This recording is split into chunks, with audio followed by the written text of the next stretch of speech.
South Africa is set to hold national elections on May 29th. Recent polls indicate that the ruling African National Congress may lose its majority for the first time since the end of apartheid 30 years ago. VOA's Ndiho has more.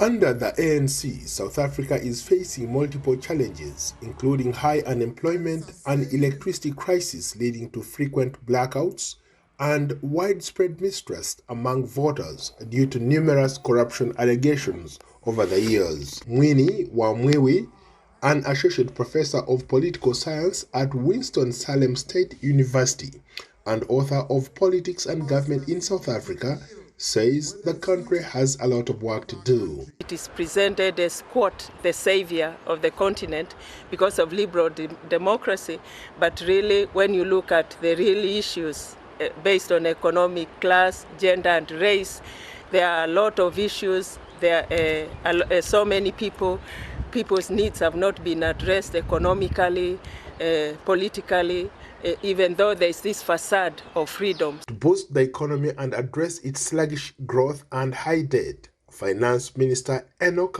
Godwangana announced plans to increase taxes and spending on social grants ahead of the general election. We are adding 57.6 billion to pay for the salaries of teachers, nurses, doctors, among many other critical services. The ANC has been tainted by allegations of corruption and mismanagement.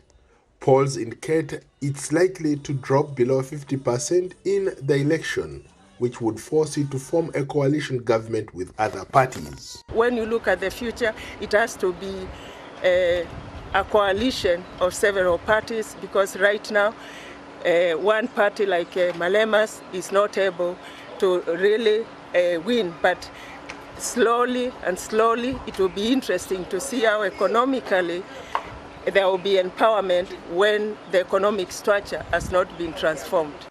Analysts say that South Africa will go into the election while grappling with high levels of poverty and unemployment, currently standing at over 32%.